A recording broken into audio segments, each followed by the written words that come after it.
Hello and welcome to a brand new episode of Exclusive, a program brought to bring you the details of work done by local and international organizations with the Maldives. This episode of the program will be bringing you the work done by World Bank in the Maldives. But before we continue to the interview, we'll bring a special report on the relationship between Maldives and the World Bank. The World Bank, established in 1945, has been a development partner of the Maldives for over 40 years. The international body has assisted in the socio-economic development of the island nation since it became a member of the World Bank's International Development Association (IDA) in 1978. IDA is the fund which helps the poorest country through interest-free credit schemes. The article relating to the Maldives' membership was signed by the then permanent representative of the Republic of Maldives to the United Nations, Fatullah Jamil. The country became a member of World Bank 13 years after it gained independence, while the GDP per capita of the country back then was at $200. The first project conducted by the World Body in the Maldives was related to fisheries sector, which was signed on 4 June 1979. The agreement was signed by the then permanent representative of the Republic of Maldives to the United Nations, Ahmad Zaki. The initial project targeted to further boost the fisheries sector through development of infrastructure and human resource, resulting in increase of fish catch and the productivity of the industry as a whole. Under the project, latest technology were installed in fishing vessels, including navigational aids to increase the safety of fishing operations, while repair centers were established across the country to assist fishing vessels. Educational sector of the Maldives was also greatly benefited due to the country's membership with World Bank. While numerous projects have been conducted to develop the educational sector through World Bank assistance, the first such project was signed between Maldives and the World Bank in 1989. This $8.2 million project saw expansion of secondary educational facilities to more regions, while also greatly augmenting the capacity of the education sector. More higher education scholarship opportunities were also opened up to local students through this project, boosting the educational sector, resulting in remarkable achievements for the country. These projects laid the foundation to many more future partnerships between World Bank and the Maldives, which has shaped the country's development to greater heights. World Bank has also conducted numerous projects to assist in protecting the fragile environment and ecosystem of the Maldives. World Bank's first assistance in this area was rendered to Maldives in 1993 with the signing of the project to develop the National Environment Action Plan. The plan was formulated to aid Maldives maintain and improve the overall environment of the country and manage natural resources for the benefit of present and future generations. When disaster struck the country due to the 2004 Indian Ocean tsunami, World Bank once again proved its loyalty to the nation. Following the tsunami, World Bank supported Maldives with much-needed recovery efforts, which included providing financial aid to over 50,000 households affected due to the disaster. Meanwhile, World Bank identified the urgent need to offer technical skills for the government to more effectively implement other post-tsunami reconstruction programs, as well as formulate disaster preparedness policies. While the country and World Bank celebrates 40 years of relations this year, the bank has carried out 29 projects in the Maldives with an estimated value of $255 million. 4 more projects worth $82 million are underway in the Maldives. This includes a fisheries sector development project, waste management project, solar energy project, and projects to further bolster public financial management. The portfolio is supported by 3 IDA investments and 1 guarantee, as well as 1 investment supported by a trust fund from the Strategic Climate Fund, scaling up renewable energy program. The relations between the organization and Maldives have strengthened during these 40 years, paving the way for growth and development trajectory of the Maldives to remain stable and moving forward. The Maldives' graduation from least developed nations to a developing nation would not have been possible without assistance from its major development partners such as the World Bank. The bank's close collaboration with the country has resulted in the country's socio-economic, infrastructure growth and advancement in all sectors. Over the course of 40 years, Maldives have increased its GDP per capita from $200 to $10,000, boasting impressive human resource development achievements with a life expectancy of over 77 years and nearly 100% literacy rate. However, the country's vulnerability to environmental sustainability and climate change are among the challenges that would require support from the international organizations such as the World Bank. World Bank has assured its continued support to the Maldives to work closely to enhance employment and economic opportunities, strengthen natural resources management and climate change resilience, while improving public financial management and policy through strengthening institutions. That was a special report on the relationship between Maldives and the World Bank. Joining us to give more details of the relationship between Maldives and the World Bank, as well as the work done by World Bank, is the World Bank's Vice President for the South Asia region, Hartwig Schaffer, and Dean of the World Bank and Executive Director for the Maldives, Mirza Hassan. Thank you so much for joining us for the exclusive. Well, my first question is to Mr. Mirza. To begin with, could you give a brief history of how the World Bank was established and its goals, major targets and aspirations? World Bank Group established in 1944 after the Second World War. And the country who established the World Bank, it was their main focus to reconstruct Europe, with the main contribution financially from the US. But after that, it became, a global institution where they invited many of other countries to join World Bank Group. And our members countries now is almost 189 countries. And our relation with the Maldives started 41 years ago. And this partnership between the World Bank and the Maldives, and actually we are the first to enter also in the tourism sector. World Bank Group, they have 5 agencies. We have the bank, IBRD. We have the private sector arm of the World Bank Group, IFC, International Financial Cooperation. Then we have multilateral guarantee, where we guaranteeing the private sector to go to difficult areas to buy some risk, and also to encourage them to be in many countries, which our program we were trying to push the development agenda. Then we have the IDA, which Maldives is one of the beneficiary of the IDA. This is where we provide grant and concessional financing to the countries. And then we have dispute settlement exit, where if there is any dispute between the private sector and government contract, they can come for the settlement at that. Yearly they are handling around 460 cases.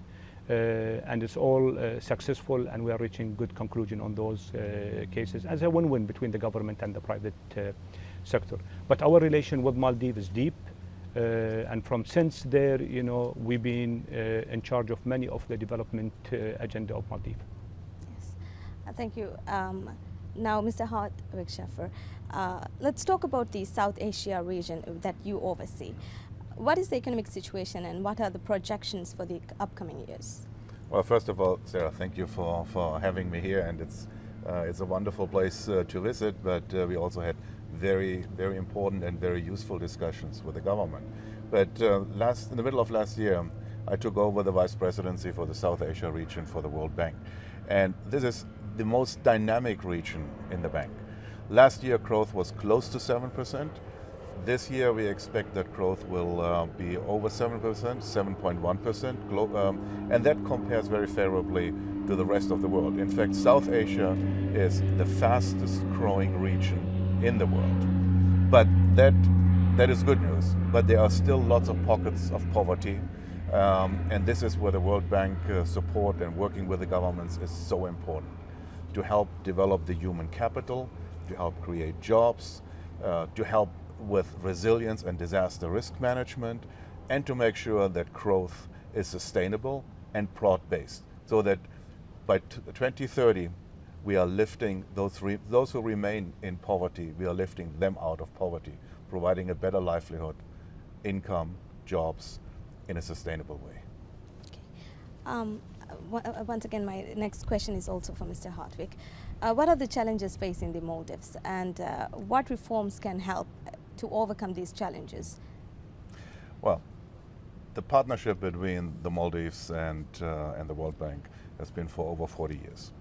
And let's take a step back. When the Maldives became independent in 1965, Maldives were amongst the 20 poorest countries in the world. Amongst the 20 poorest countries in the world. And now the Maldives is a middle income country. Per capita income is way above $10,000 per capita per year. And there has been tremendous impact on poverty elimination, and the livelihoods have improved. Life expectancy went up from 35 years to 77 years. We are close to 90%, close to 100% in terms of literacy rates and school attendance. So this is a fantastic achievement. And I think now going forward, some of the challenges are to sustain these standards of living, to create more jobs, because unemployment is a big problem, to make sure that the Maldives are prepared for disaster, and there is interventions that enhance resilience, because the Maldives, it's a pristine nature, the beaches, the islands, this is the asset of the Maldives, and that needs to be protected. So sustainable growth is really key. Affordable housing and human capital development those are some of the challenges, and this is where I'm excited to work with the government on this agenda. Yes. Mr. Mirza, let's talk about the relations between World Bank and the Maldives. Over the years, how has Maldives progressed in development, and what challenges remain? It's quite similar to what I asked Mr. Hartwig Schaffer, but what's your take on this? As Hart mentioned, the main challenges which is facing Maldives, it's about sustainable growth, and underpinning, what is underpinning of this growth. You have your natural beauty and your natural resources, how we can utilize it to the maximum. But in order to do that, as Hart mentioned, we need to build up your human capital. We need to integrate your citizen into your economy. Still, your participation, your citizen, in, let's say, in the biggest sector you have, the tourism, is not high, especially for the women. So we need to empower more women into your economy.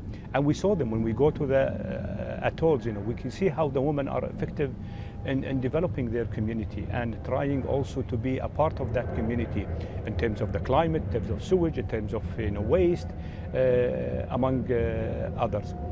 We need to shift Maldives from schooling to learning, to improve the skills of the Maldivian, to integrate more into their economy, but also to create new economies, like the digital economy, among other economies. So that's why we're trying to put our thinking, but not our thinking, but also our financial resources, to really push the Maldives. Hart mentioned, we are in the 7% growth, but I'm sure if we can squeeze every, ability and resources in Maldives between the human and their geography and natural blessing, wealth of resources, this is where we can push it even to the two-digit growth. Thank you. Mr. Hartwig, you've actually mentioned the challenges that the Maldives face. What are the bank's future plans to work with the Maldives in the upcoming years? Well, we have currently a portfolio of $54 million in 3 projects under implementation. And I would expect that over the course of the next year, we can mobilize another 60 million to support the Maldives. And I want to focus on one area, that is about macroeconomic management and the stress on the fiscal accounts. Right now, the demand for spending is exceeding the revenue. And we want to help the government to bring the fiscal accounts onto a sustainable trajectory. And that means that some of the development spending, some of the money and the resources that is needed for capital projects and so on, need to be provided by the private sector. And I think one of the key focus areas, and this is why my colleague who is working with the private sector joined us for part of the meetings, is to make sure that private sector engagement is really motivated. And that means regulatory reforms, access to finance, making it easier for private businesses to set up, register businesses, to deal with financial structures and financial support. And this is an area that in many of the other countries that I've worked on has been very successful, to bring in the private sector to help with provision of electricity, help with provision of infrastructure. And what it also does, the private sector is creating jobs, because the demand for jobs is going to be enormous. And the public sector cannot provide all these jobs for the young Maldivians. It has to be coming from the private sector. Okay. Then again, I'll come back to you, Mr. Mirza. Have you held any discussions with local authorities during this visit? If so, could you highlight on some specifics of the discussions, and what are your hopes for the future on this? We went to the South Atoll in Oba, and we had a meeting with the community council, and we are really impressed about the amount and the good work they are doing for their community, take caring of the sewage, take caring of waste, and also trying to be more creative in creating jobs and improve their livelihood. I think we need to build up in this community program if we want to improve the services to the individual. As Hart mentioned, the main worries we have, it's about the ability of the economy to create jobs for the future, for the influx is coming from the education system into the labor market. Now, what is need to be done? We know how to do it. In many countries we did it, but we need to bring this experience to here, but also develop more the communities in order to become like a center of job creation, and especially for the women, because I'm still worried about women is not being integrated fully into the economic model of the Maldives. And imagine if you have half of your engine is not integrated into your economy, and if it's been integrated, how much they're going to have this extra mile on the growth. And this is where you're going to get creating more jobs. Mr. Hartwig, during your tenure as the VP of South Asia region of World Bank, what are your plans? Which areas would you mainly focus on? I think, Sarah, the areas that we are focusing on in the Maldives are pretty similar for the rest of the South Asia region. And I want to focus on one area in particular, and Mirza mentioned it, that is the women's participation in the labor force. If you look around the globe, the share of women in the labor force is going up. In South Asia, despite what I mentioned earlier, 7% growth, the share of women in the participation in the labor force is going down. We have to reverse that. Because Mirza said, if you're only using half of the engine power of your car, you can only go that far. And I think this is something where the World Bank is absolutely focusing on across South Asia region, to make sure that more women are participating in the labor force, helping provide income, helping provide better livelihoods for their families, which then has a lot of positive ripple-on effects of girls going to school, better education, better human capital, and for the next generation, it's a better livelihood. So this is one key area. The other areas, of course, are climate change. The climate change is real. Climate change is going to stay, and we need to do something to act now to make a difference. Well, once again, I will ask another question to Mr. Hart. What are the opportunities and partnerships in the region, and how can World Bank facilitate these partnerships for better development and impact? I think over the last couple of days, Mirza and I, we met with those partners that we want to intensify our partnership with.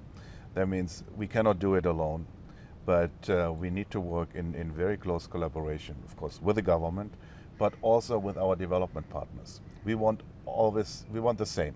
We want to have better lives for the people in the Maldives. That means partnering with the government, with the international organization, development partners, with the private sector, and also with communities and civil society. That is sometimes the most effective way to make a difference for the people in small towns and villages like what we saw in Maldives, where Mirza and I went to see how a women-led community initiative kept the village or the city totally clean, immaculate, which is key for attracting tourists. Well, in conclusion, Mr. Mirza, what would you like to add before we conclude the program?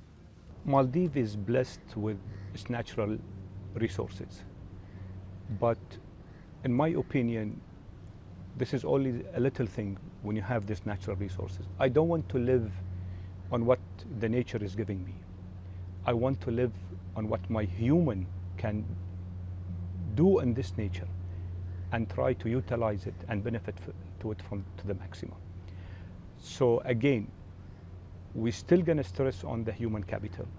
You know, we need to build up a good citizen, strong Maldivian, and as Hart mentioned, we need to concentrate all our partners to build up this strong muscle for Maldives to take care of their development agenda. The president has an ambitious agenda, and that's why we are here to hear and to be partner, and also to fulfill your agenda, how we're going to help you to achieve what you promise to your citizen.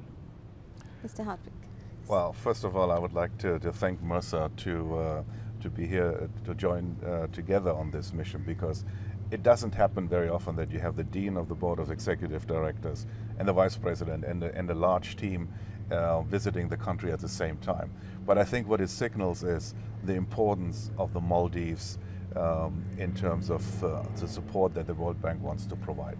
And I look forward to really working with the government, with the private sector, with the development partners, and with the civil society to make it happen for a better life of the people of the Maldives, because they don't deserve anything like this.